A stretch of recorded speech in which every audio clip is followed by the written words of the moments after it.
got Ron and Kirsten here today with this week's edition of Ask Ron. So our first question is from Spencer Cook in Jackson, Mississippi. Hey, Spencer.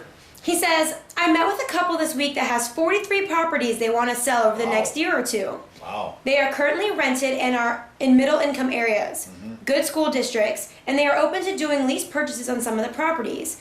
Can you give me a good game plan to start buying some of these properties? Yeah. Spencer, I would need more information. Maybe they're all free and clear, and if they are, man, you probably hit a gold mine. However, you have to first find out what's on the seller's mind. I'm guessing that they're going to sell them with owner financing and just get an income stream without the grief that they have managing 43 properties right now. They're probably looking to retire, and this is not uncommon at all. You're probably going to wind up buying 2 or 3 or 4 or 5 of them, some small package, letting them see you're for real, and then do what you say for a while, and then wind up buying the rest of them. But in order to answer your question, I need a lot more information. First of all, are they asking top retail price? That's one hurdle I'd like for you to get over. And then what kind of terms are they asking? You are not going to pay cash for them under no circumstances, because these folks are not likely to sell them to you at a price that is cheap enough to make you want to go pay cash for them. That's not the way I'm reading it. So it's owner financing or it's lease purchase, and of course owner financing is my favorite target to try to accomplish. But you got to get more information before I can answer your question. If you'll do that and you'll email it to Kirsten, then maybe I can respond to you. I can tell you, you're going to need to know the asking price and the ARVs of every property. You're going to need the rent amounts and also the taxes and insurance on each property and the general overall condition. Is it good, fair, or is it ugly? If they're rented, they're probably at least fair. I doubt any of them are really that good. And then what he's asking, same information you need on your property information sheet for one, you're going to need pretty much on all of them. And if you can get that information and put it on a spreadsheet, then send it to me and I'll make a comment. But don't forget the what do you want part. Make sure you have the conversation about owner financing, what he's got in mind, will he sell them with nothing down, and what is he looking for payments, and how is that related to rent? Okay? He says they also have been taking properties over with the current rental tenant in the house. How would he structure a deal with the seller when the property already has a tenant? Well, I would expect all of them to have a tenant. I assume if he's a landlord, he's got tenants in all of them. That's not a problem. You're going to buy them and you're going to leave the tenants in, and then when the tenant moves out, you're going to decide whether you want to sell it for cash, if there's any equity, or if not, you're going to put lease option tenant buyers in it. In fact, the fun is to take them with the tenants in a big bulk if you can, and then go back and convert as many of those tenants as possible into buyers, see if you can get any cash out of them. But at the very least, give them the option to buy for some period of time if they accept the responsibility for all of the repairs. Because I'm sure this landlord has not even thought about this lease purchase stuff. He's in the rental business. So you can change the cash flow and the whole math about this deal. But first go back and find out what kind of terms he's looking for.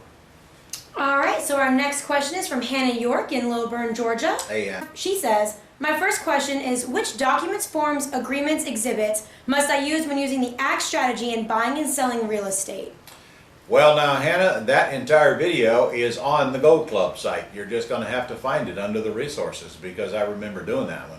I went through the documents you needed to buy and sell on ACTS. It's just one of the many resources available to you. All right.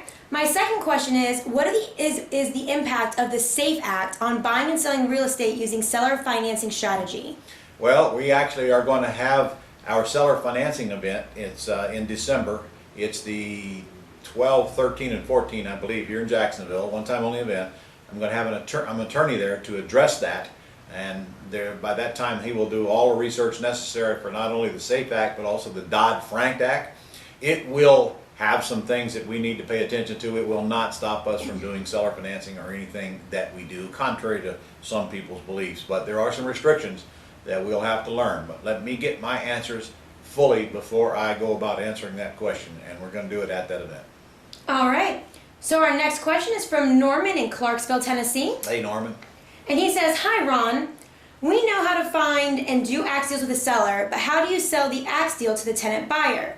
How do you guys advertise your ACT deals? What do you say in your website to attract the end buyer? What do you say to the potential buyer on the phone and face-to-face? Now, which one of these questions do I answer?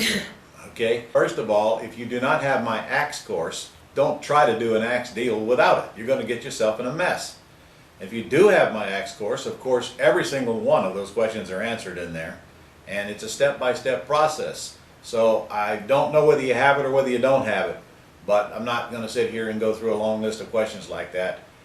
You have got to get trained or you're going to get in trouble. Get the axe course or don't do axe deals. You can order it from our office. It's $997. Cheap, cheap, cheap. Everything in there you need is to do business, including all the scripts and all the forms and the agreements and the answers to every single one of your questions. And in fact, even the scripts to talk to the buyers and the seller on any kind of deal that you can do that concerns axe. So do your homework, get a little bit of education, then go do axe, and then submit the questions when you run across them deal by deal. I'm sure that the answer's already in there, but if they're not, we're happy to answer them.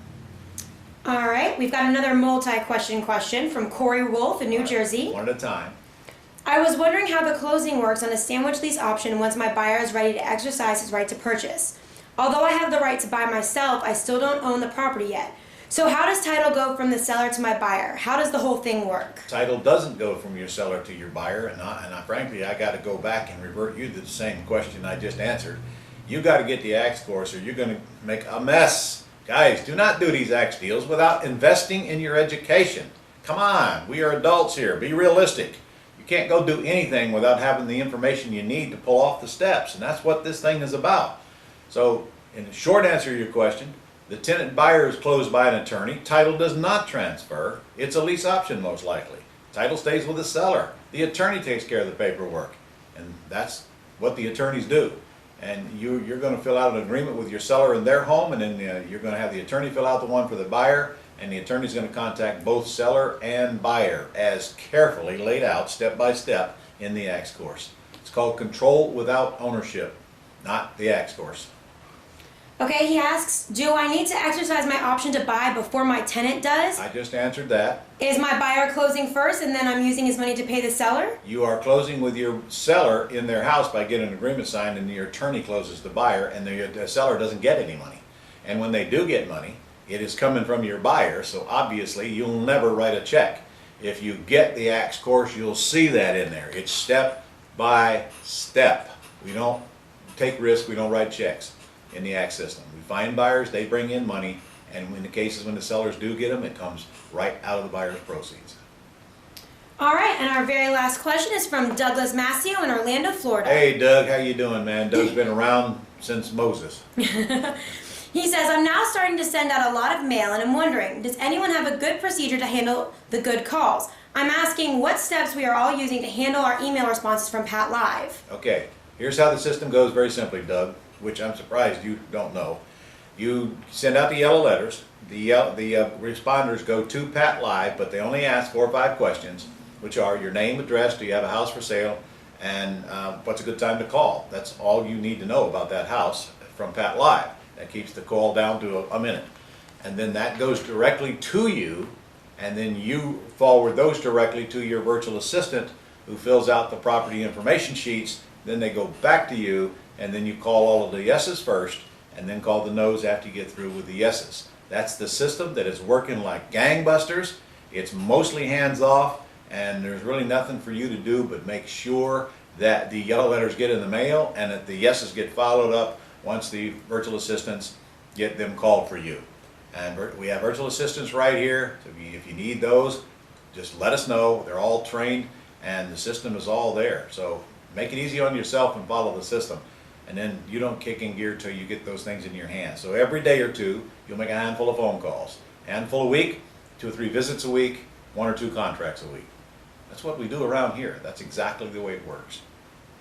All right, well, that's it for this week. All right, guys. See you next week. Actually, I'm going to be on a cruise from the 7th through the 14th. So if I'm...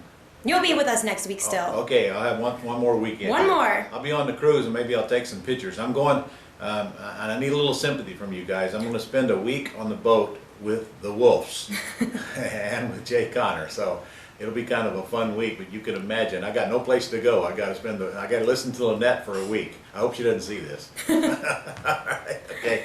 And also a couple dates I want you to write down. if you're watching this and you're a Masters, don't forget our mastermind meeting now, October the 1st through the 5th actually, in Gatlinburg. And then this seller financing thing, I want you to get it on your books because you're all going to want to come to this. This is September 12, 13, and 14, I believe. It's Thursday, Friday, and Saturday that weekend, whatever the right dates are. And you'll be getting information on it if you haven't already. So go get some deals under contract. There's a lot of money being exchanged out there right now. You might as well get your share of it. See you next week.